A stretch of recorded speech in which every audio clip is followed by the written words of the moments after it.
show today is guitar shredder who, like the technicians before him, have inspired him to get to this point. His inspirations like Eddie Van Halen, Jimi Hendrix, Dimebag Darrell. This guy has created and combined both an untamed speed and euphonic rhythm to unleash a truly unique and individual sound. He has some brand new music out right now, the single Rain of Fire, and Light Bearer, which I've played on my other radio show, Rock Hard with Evan J. Thomas. I want to welcome to the show on Zoom right now, Mr. Bobby Keller. Hey, what's up, Evan? Good to be back, man. So happy Long to be time here. no see. I know, man. It's unreal how long it's been, but dude, it's great to see you. It's great to see Crazy when you say it's been actually 4 years since we met each other at Chicago Open Air. Yep. And you know what? I miss Chicago. Chicago's a great city, and I really wanted to come back at some point. And I've even mentioned it to my girlfriend, like, hey, let's go back to Chicago because it's so nice there, and everybody's so cool, and the pizza's great, of course. But Pizza's great. As you can see, the pizza's great, so it works out pretty well. Also, don't forget, you got Portillo's too and the beefs, so you can't go wrong there. dude, But yeah, obviously, being in Chicago, especially in the summer, you have the summer festivals and everything normally in a normal year. So this year has been screwed up by everything. I guarantee you it's messed you up. It's messed up all your plans. So how has this pandemic affected you as an artist? I think it's fair to say that the pandemic has pretty much affected everybody in some sort of way in the entertainment, the service industry. And of course, personally, when Rain and Fire was, when it came out back in March, it was kind of right when everything was starting to happen. And I think quarantine was just, at least in Florida, was starting to happen. And, it was kind of a shock at first because, we were kind of like, well, what's going on? There was just a lot of misinformation going around. And, we didn't really see everything kind of getting shut down the way it did. And when all of a sudden that happened, it just kind of made us all just kind of wake up a little bit, at least me personally. And I was kind of like, well, whoa, what do you do now? Because, our whole industry just pretty much got taken away from us overnight. And, it's just incredibly sad. But at the same time, I think that at the same time, there's always a positive to a negative. And for me, I've taken a lot of this time to not only write new music, but do videos and just try to keep a lot of content going and just get my name out there and try and get more exposure and just really try to focus on the solo stuff and also my other project that I'm in New Dilemma right now. So things are going great and I can't really complain too much, but it did affect me as far as like the touring and the shows. There was a whole thing or there was a plan of at least getting out there and starting to maybe play some shows, with the solo stuff. And all of that came to a screeching halt. So, it was kind of just, it just really kind of made some shockwaves go through, a little bit. And then we're all just kind of still trying to figure out what to do. But, hopefully things are starting to turn around and, we can get back on the old tour train here soon. Hopefully at least 2021. I'm still hearing stuff that might not even happen early on next year. So it's kind of messed up when we were told in March, oh, this will take 2 to 4 weeks. We're almost 7 months into this already. We were told then that this would last 7 months to a year. We would be like, no fucking way. Yeah, I agree. It's crazy. It seems like we just get used to it. I mean, we're getting used to the mask. We're getting used to the social distancing. People freaking out when you're not close to somebody or when you are close to somebody. It's like this whole new era, as they call it, is kind of affected everybody mentally as well. I think you're right. I think that's a good point. I think, this is the new norm. This is the new way of life, hopefully not as extreme. Yeah, it's rough. And I just hope that, it doesn't get worse, because it's gotten pretty bad. And obviously there's a whole bunch of stuff going on that, just just isn't right, and we're just trying to, do the best that we can, I think. And it's we all kind of have to do our part, and be safe and do the right things. And I hope that, we all continue to do so. And, it just gets better and, hopefully goes away a lot sooner than later. Hopefully it does. And what do you think of these drive-in concerts or the pay-per-view concerts that some bands and artists have been doing? You have Corey Taylor that's going to be doing one. You Yeah. had Metallica that did one a few weeks ago. You got, I think it's Smith and Myers from Shinedown's going to be doing Yeah. drive-in tour. You got Sully Erna and Aaron Lewis going to be doing drive-in ones. It's like, it's to me, it's so weird to do like just a drive-in Yeah. concert. Yeah. My opinion on this is mixed, because I think it's great, especially in such a trying time right now, that bands and musicians and artists are trying to be creative and think of different ways to play music or get out there and give what they can to the fans, and entertain us as best as possible, especially when entertainment right now is probably one of the most important industries, because we're all at home, we're all doing nothing. And but at the same time, I don't think you can ever totally replace live music. You just can't do it.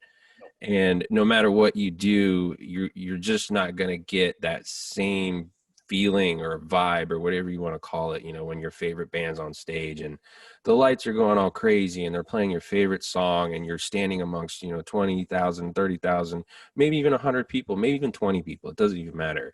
And, that interaction and that social, yearning that we all have as a human beings, it's important, not only for our mental state, but it's important for a lot of other aspects as far as being, a person on the planet. And live music is just something that speaks universally as well. It can bring a lot of people together. It can help spread a lot of messages, and it's just, I think to be honest, I mean, I think it's kind of like, we're kind of being overlooked, and I think, as far as our industry is going, it's like, hey, you guys, we need some help. And we could provide a lot of services and help, this trying time right now, because music heals everything and can distract people from whatever's going on, because I know that a lot of people have it pretty rough right now, and it's just not a good thing, but at the same time, music can potentially help. But again, I just hope that I hope something happens to where, we can kind of get back together. And And the good thing with this whole pandemic, and I'm going to say good in terms of, good, but yeah. a lot of creativity coming out with Hmm. artists who you didn't think might kind of switch over a little bit and just, test new things, do cover songs of bands that you would never think of them doing a cover song on, doing acoustic shows that, like I said, Sully and Aaron Lewis already has, but Sully's like awesome doing Yeah.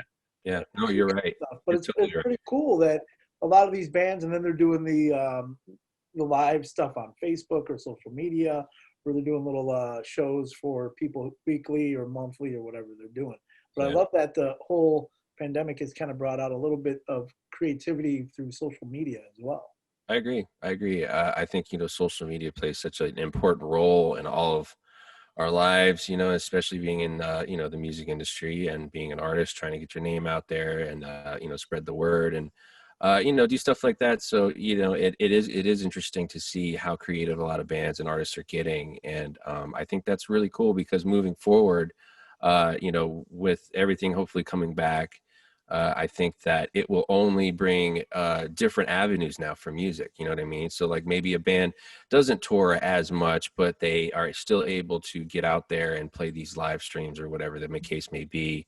And then, hey, maybe they do tour, but they offer it, live streamed as well. So it's like a double avenue for revenue as well, so it's like, just let's see what happens. And I think it's cool. I agree. I think it's really cool, because there's a lot of cool things I've seen, with bands doing, and it is really cool to see. And I love that idea, what you just said. And I actually thought about that earlier this year. Going forward, why don't bands offer that live stream opportunity if people can't make shows, and Yeah, do it exactly. for like $20 or $15 instead of, a concert ticket that might be $70 to $200. Well, Something that's, like that. yeah. It's just Yeah. it's extra money that somebody might not have been there that actually can probably do it. Well, it could be, yeah, exactly. It could be potential money that is made more so from the artist, just from the artist standpoint, so because, when shows happen, there's promoters, there's ticket sales and stuff like that. And, there's a lot of people out there, especially right now, who can't afford, a very expensive concert ticket. So, and maybe they can't afford the $10 or $15 stream. So it's like, you got to think about it uh, from where every angle, everybody, there's going to be people out there that are, dying to get to shows, maybe can't afford it.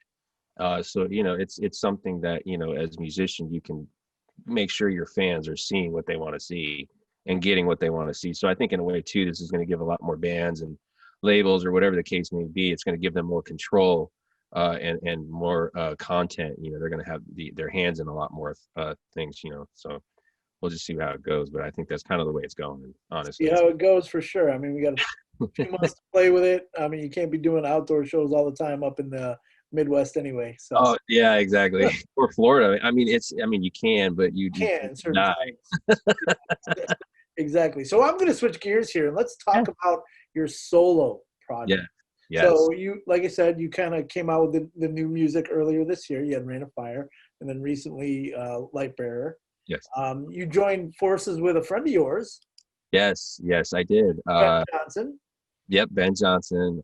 He is not only the drummer in my band or my solo project, but he's also the producer, and he's also the recording engineer out of his studio. That's Reverse 13 here in Orlando. We met. It's funny. We met probably like a little over a year ago. We were actually at Universal, and we kind of crossed paths at this weird moment in time. And we always talk about it and laugh about it because it's like if we would have never met at that time, none of this would have happened. And it was almost like an instant friendship. And as soon as we started, recording with him, and it was just like this weird vibe, or like we could read each other very, very closely in the studio, and he kind of knew what I was looking for and would suggest things, and it was just an amazing experience up to this point. And it's nice to kind of keep everything in house as well. So it just keeps things easier for me, and it's been fun. I love it. It's always been a dream come true to do some kind of shred album, but at the same time, kind of give my own take on the genre, and expose my guitar playing to a lot more people, because I'm not the most technical, shred, but at the same time I can do it.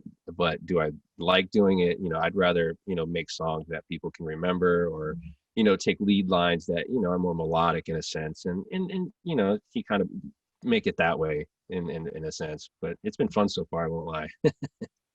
It's always good. If I recall, when we first met 4 years ago, Yeah. You kind of told me about this, I think it was your glowing guitar.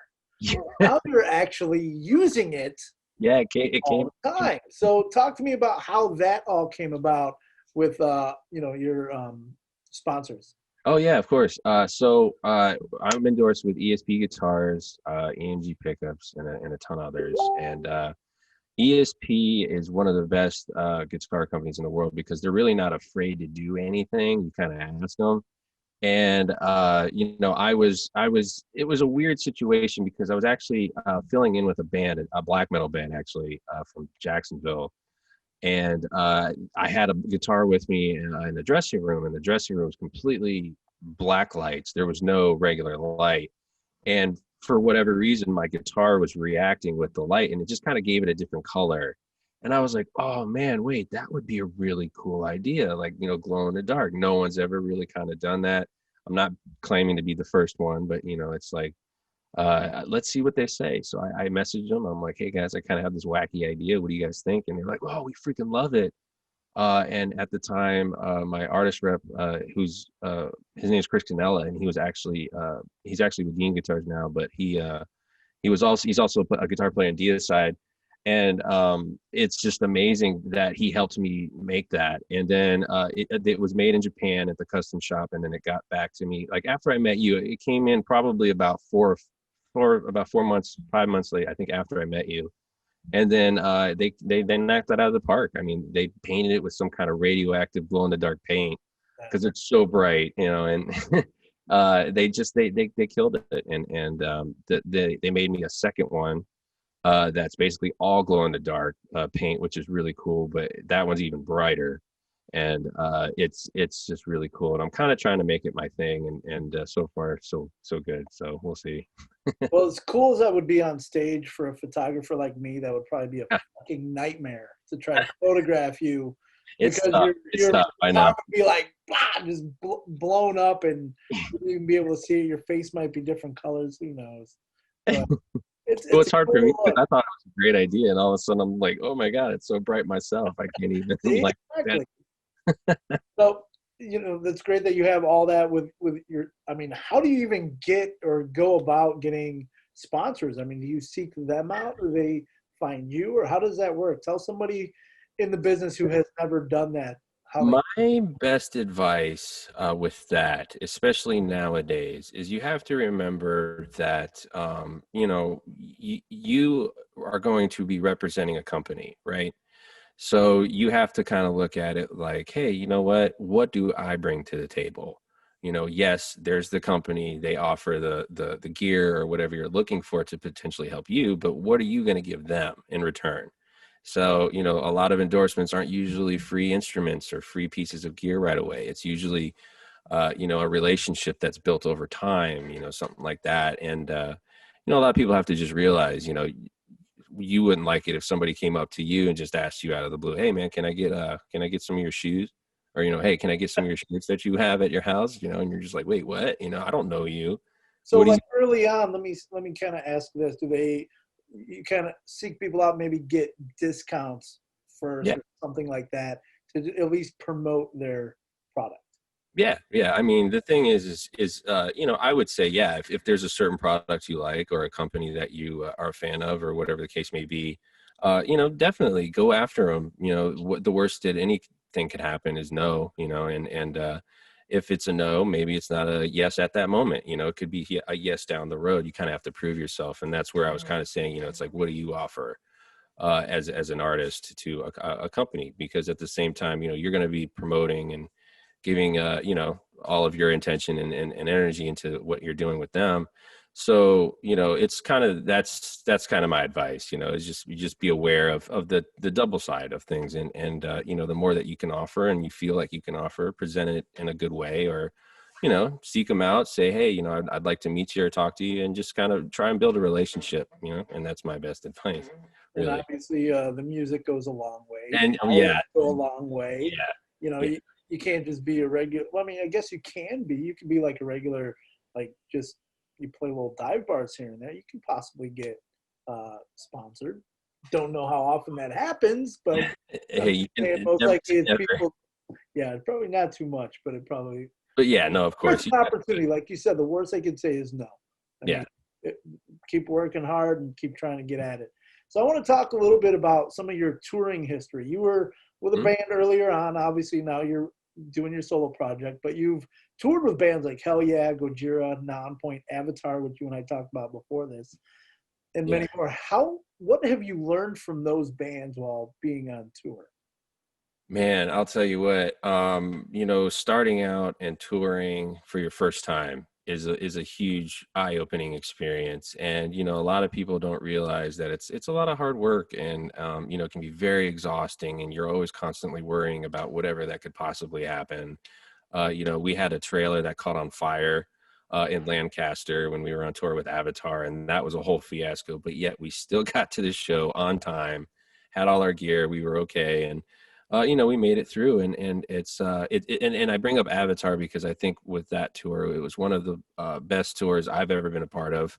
Yeah, shout out to Avatar. I see them over there, and the Swedish friends. But it was so cool because they were just on. You could tell they were just on that cusp of like blowing up like they did, and they worked so hard.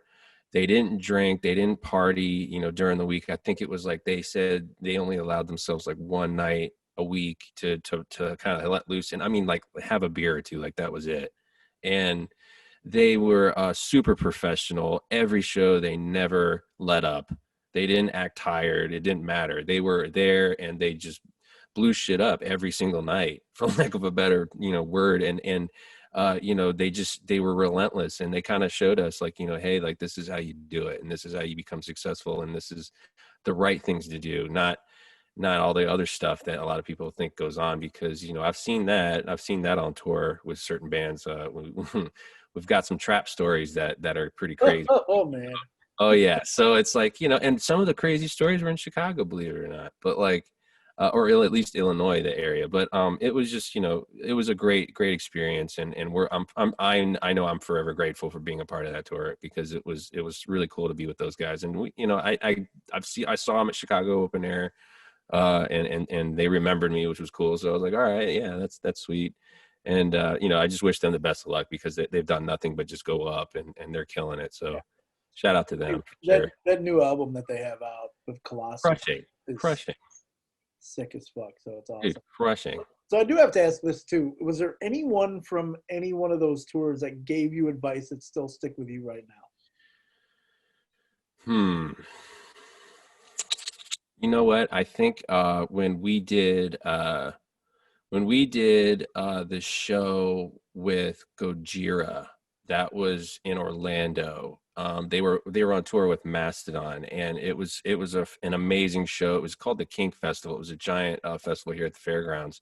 Cool. And watching Gojira live is they're so just brutal. I mean, they're so tight, they're so precise, and the tone and everything they just do is just, it's a kick to the face. And I remember I was lucky enough, because we had played earlier, that I was standing on the side of the stage, and I remember Mario came up, and he walked into the side of a big semi truck, and then the rest of the band came in. It was kind of like right where I was standing. And I had a few adult beverages, and I'm sitting there laughing with my friends, you know, drinking some whiskey or whatever. And I yelled into the trailer. I was like, "Oui, oui, merci beaucoup," because they're all French. And I'm thinking, you know, yeah, they all turned around and started laughing. They were like, "Yeah," and they started screaming. And then like I kind of went in there, and we all just kind of started hanging out. But I was talking to the guitar player, and he is just a really good guitar player. And I asked him, I was like, you know, how do you guys do it? Like, you know, how do you guys like stay so consistent and just stuff like that? And what kind of advice do you have? Because like, you know, I was young at the time, and I'm still looking to see what's going on. And he told me, you know, he was like, listen, man, he's like, the best thing to do is just work hard. He was like, you can't give up. He's like, don't get discouraged. He's like, the music industry is crazy. He's like, but the more you get in what you put out, pretty much. And ever since then, you know, it's been something that stuck with me for sure. And some other people have said that as well, that I haven't toured with, but you know, I've had, you know, kind of the same situation. And I was just like, wow, you know, this is really cool. And so far, you know, that's what I just continue to do every day, is just work as hard as I can. And, you know, hopefully everything works out.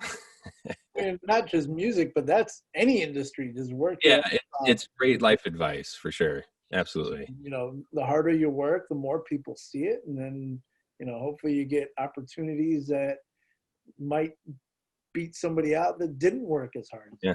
This kind of works out to kind of do all that together. I do have to ask, your logo in the background there, BK. Yeah. Anybody ever told you that it kind of looks like Roman Reigns or Seth Rollins from WWE? No, I haven't. No. No one's ever told me All that. right, search it out. Look up Roman Reigns. It's almost like the same logo. No way. Yep. Oh, dude. Oh, man. Hold on. Now I'm gonna have to search it on my phone in a few moments. I hope I had it first. It's been a while. Who knows? But we'll have to pull that one out. But I love the BK. Oh, thank you. I've searched your merch. I definitely have to get a T-shirt. Oh yeah, shred masks and shit too. So. You know, those were actually a very decent surprise, because it was something that I was like, man, you know, like, is there something? I felt like I had to do something, you know, and I was just researching masks, and then we found a mask that was very comfortable to wear. And you know, a lot of people seem to think that it helps them breathe better, because, you know, it does get tough, especially here in Florida with the humidity and the heat. It's just, it can be completely unbearable. And you know, oh my God, it does. Well, okay, I see where I see it.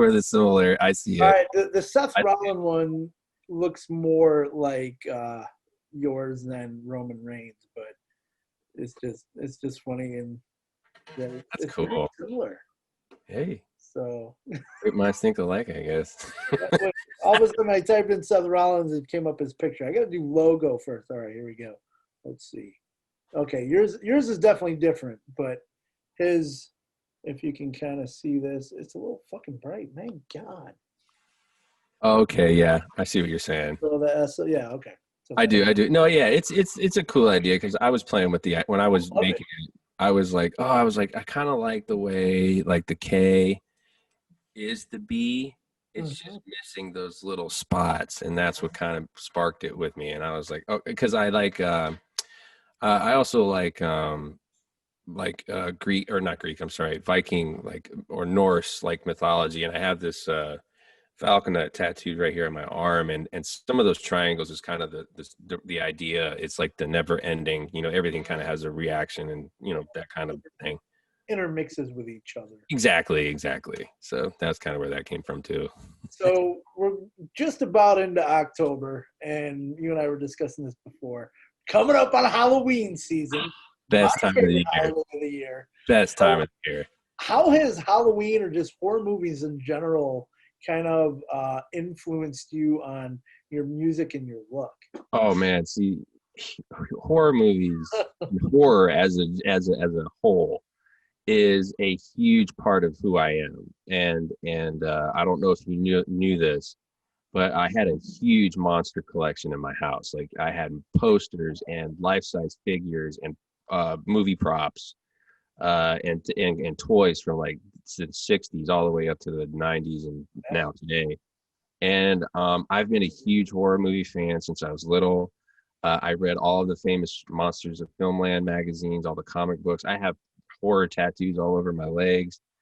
You know, Jaws is one of my favorites. The Creature from the Black Lagoon. I'm a huge classic horror movie. Bela Lugosi is the only Batman, and I love it. You know, it's something that gives me a lot of comfort. It's something that you know can keep me entertained, or it's something that can you know bring me back to my childhood days. You know, in the snap of a finger. And I love it. I always have, and it has influenced a lot of things. You know, I have a guitar that's splattered in blood. It looks like Okay. Michael Myers did something with it. The glow in the dark actually is something cool too, because there was an old game I used to have called the it was the glowing ghoul or something, or it was something ghoul, and it glowed in the dark, and that's actually where I got the name for the ghoul guitars. That's why I called them that, because it was after that little game I used to have.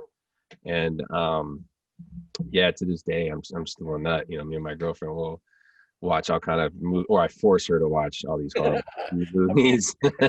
is she a willing participant in Oh, you know, horror? bless her soul, man. She sits through them and she puts up with them. But you know, it's just again, it's just such a big part, you know, of who I am, and I love it. I owe a lot to horror movies because you know when also too when I was a kid growing up, my parents got divorced, and when I was moving around quite a bit because I was born in Colorado, but then I lived in Connecticut, Massachusetts, and then I lived in Florida. But you know, I was kind of always the new kid in school, got picked on, made fun of, and I hate that stuff. But I found a lot of safety and comfort in comic books and horror movies, and you know, just kind of immersing myself into music as well. And at the time too, I was playing hockey, so I think it was something that I was just trying to all kind of my little world, you know. So if you had a choice between watching one just series of movies, would you pick Freddy Krueger, Friday the 13th, Jason, Ooh, oh, or you're gonna hit me with this one? or Michael Myers? Ah, you know, okay, so I love Freddy Krueger. I had the actual glove from the fifth movie. I should have said Nightmare on Elm Street. Or Nightmare on Elm Street. Yeah, I Nightmare know what I meant. I we're just both, you know, it's funny. I knew exactly what you meant. It's funny. But yeah, so Nightmare on Elm Street is a huge favorite of mine. I love Friday the 13th. For me, Jason, I think didn't really do it for me as much as like Freddy did, because Jason didn't really say anything. He just kind of came around and just kind of cut your head off or did whatever. Although the kill scenes are awesome. I love the movie. I'm not knocking it. But if I had to pick, Honestly, I think I would actually go with Michael Myers, and only because Halloween is my favorite. I love that time of the year. Yep. You know, seeing that neighborhood like that, and you get that like chill vibe of like the air and the way everything smells and the trick or treating, and it's like the Michael Myers is he's the king, man. He just kind of See, walks around and just I have this argument with people too. Not really an argument, just more of a discussion. it's an opinion. Yeah, I mean, it's opinions. It's all opinions. But Michael Myers to me is just that epitome of he's that creeper that will just scare the hell out of you during Halloween, and he can fit in with anyone. He yeah. could be anyone. That's the scary part is he just comes in and just wrecks the fuck out of you, and you're done. See, like, yeah, because I think one of the best parts of horror movies is like when it's true, right? Or if it's like it could happen, like this could happen. Nightmare on Elm Street, yeah, it could happen, but it's like, come on, like, what's the chance? Friday the 13th, that could happen, but like, for me, it would be scary because Michael Myers, I mean, he's just like relentless and won't stop and will kill you at any given point. For me, and plus too, he was the first slasher film, so it was like, that series was the first, so it was kind of like, okay, you know.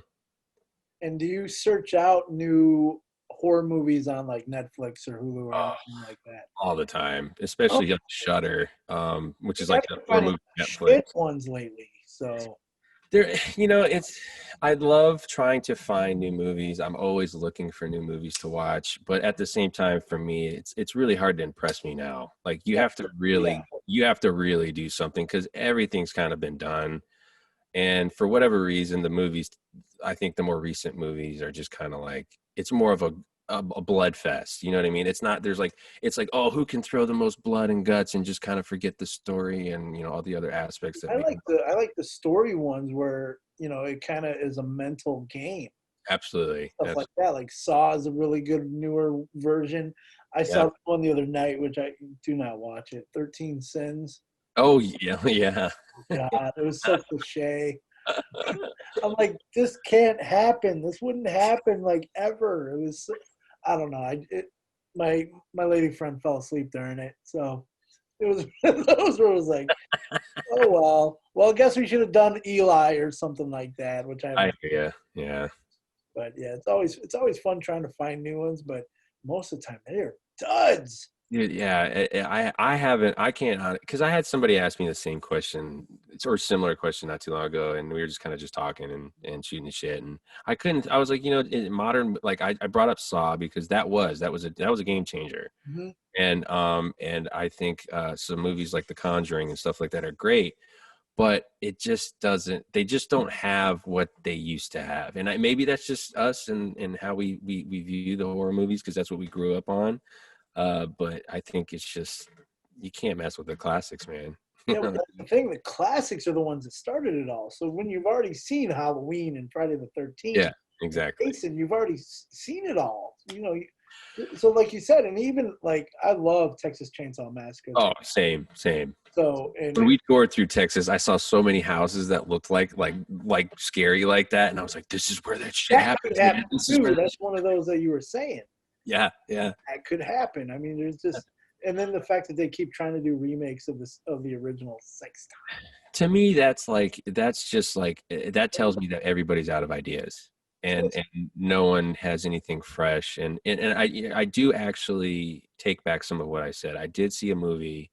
It wasn't too recent, but it was recent enough. It was a movie called Summer of '84, which is on Shudder.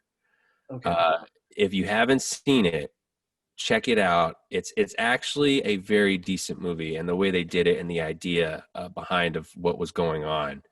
It's about a kid. He lives in like a suburban neighborhood, and he thinks one of his neighbors is an actual serial killer. And I think it takes place up in Oregon, Washington, somewhere up there. Great movie. So I do take back what I said. So that was one of the more recent movies that I've seen that actually I enjoyed and I actually still continue to watch every now and then. But other than that, it's kind of like, it's most of the time you're right. You're right. It's kind of like a dud, or it just doesn't do it. And you said before we jumped on here, you were watching one of my favorite movies of all time. Anyway, Oh, Wild Boys. Like, dude. it's weird because I don't really think of that as like a Halloween movie, but it is. I agree with you. I agree with you. I don't think it's necessarily a Halloween movie, but it's definitely a classic that you just can't ignore. And actually, there's a theater that's down the street from my house called the Enzion Theater, and they actually a couple years ago they showed the Lost Boys in the Oh, original way, and it was uh, like grainy and it was the best. It was the those best. are the best movie theaters, the ones that play like the old ones for like $5 or something. You go to This is where I think drive-in theaters are going to be awesome, and they should yes, come back. bring them This, back, bring this, back the yeah, theater. agreed. Come back, show some old classic horror movies, or Oh do God, that can kind you of imagine that now? Just having Saw or Halloween. thing. I mean, Amazing. just the minute that music from Halloween hits, holy shit, that's like my favorite. Like, just That's another thing about horror movies. Some of the soundtracks, like Halloween, you got Exorcist, you got Phantasm. Those type of that music is just I listen to that by itself sometimes. It's on my earphones. I mean, you got to go on Sirius satellite radio during Halloween and just listen to the Halloween station. They actually have one. What? I Yeah, didn't know for that. Halloween they did it last year, and they're probably going to do it this year. But they have a station dedicated to just Halloween music. Oh, I'm about to go crazy and get I don't that. know when it's going to come out. I think it ended last year, like November 5th or something like that. Oh, I would listen. I would thank throw you. it on. I'm like, what the fuck is this? And it's, and Thank you. it's just like metal and just kind of creepy shit. And obviously most of it's Right up our alley. It's right up our alley. exactly. I mean, you're not going to hear hip hop, Halloween music really. But, I mean, it's possible. They need to kind of open Might up. throw some Thriller in there. Hey, I get it. Hey, Whatever works. It's that time of year. so let's get back into your music. Going a little bit forward, what do you have coming up, or what do you? I mean, you coming Oh, out with an EP? You coming out with an album? What are you pushing there? so okay, I have some really, really cool stuff coming up in the works. There's something I can't really discuss at the moment, but I'm really excited Good. about it. It's gonna be cool. It's gonna be cool, and it does come along the lines of of the music that's been coming out so far. And I do have plans to release a full length EP/album, however many songs am able to can put out. But yes, it will be out probably next year. With this everything, it's a little harder to do things nowadays, and everything. Because here's the worst part about being a musician: you can write a song and you can have it done, mixed, mastered, and all that. Great. But when you have to go put it out, there's so many legalities and there's so many things that take so much time and distribution and this, that, whatever. It's one of those things that can take, a couple of months, if not, a good amount of time. And you're just like, oh, like it's like, I really want this to come out. You have to wait so long. But, next year's the plan for that. I'm also planning on having another music video out for another single that I'm going to be putting out sometime towards the end of the year, maybe in the beginning of next year. But there is some really cool stuff in the works. I'm really excited. I just can't talk about all of it yet, but I'm sure by the time we chat again, I'll be able to tell you some more. I was hoping to pull in a little bit of something. There's a lot of stuff coming. I'll be honest. It's exciting. Like I said, there's going to be another song and a video. It's going to be a little different than what I've done before. So I am excited about that. And yeah, we'll just have to see. And you can check out his current video and new song, Light Bearer. It's on his Yes. social media. It's on YouTube. Make sure you go to Bobby Keller. Is it Bobby Keller Official on I Facebook? believe so. Yeah. I think it is. Yeah. Anything Bobby Keller official. Or if it's you want to keep it easy, you can my website, bobbykellerofficial.com. Yeah, It's got the links to go everywhere. So so you kind of yeah. shoot it all over the place. And obviously you can get Rain of Fire. He also has amazing merch, like I said.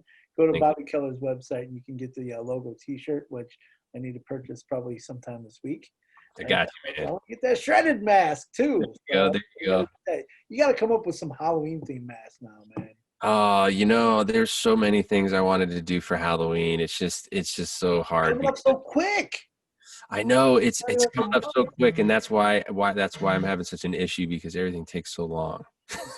Yeah, exactly. You know what? I did see some really cool masks. I saw a Hannibal Lecter mask. I saw a Jason mask. I saw a creature. I'll find the website and I'll send it to you. Okay, It was please, like a because creature I'm mask. looking to actually buy more this week.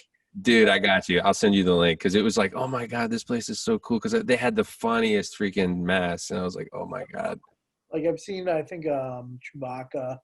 Oh, yeah. That's So, cool. I've seen those here and there. So like it It's was fun. saying, They're so creative now. They're so creative now. like originally it was just just a blue mask just to cover your face to kind of get through this shit.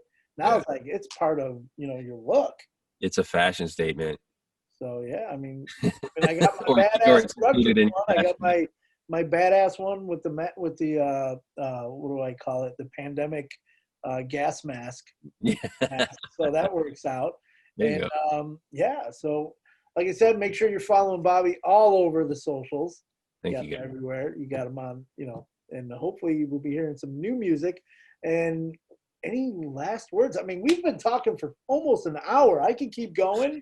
I feel like, my God, people don't want to get bored too much from no, me, not you, me more than anything. Well, I just want to say thank you for having me, and thank you everybody for all of the love and support. It's been absolutely tremendous. I was very nervous and hesitant, with the going out solo, and so far it's been pretty amazing. And again, I can't thank everybody enough. And I think what it boils down to is just, I couldn't be doing without you guys. So thank you, and thank you, Evan, for your support as well. And I'm so glad we got to cross paths, man, because now we're gonna be talking about horror movies and everything all in October. Dude, I could talk about horror movies and just movies all day and night. Maybe I should. Oh, here's a great idea. So my son and I have a podcast called the E2B2 podcast. Oh, that's cool. Where we review movies.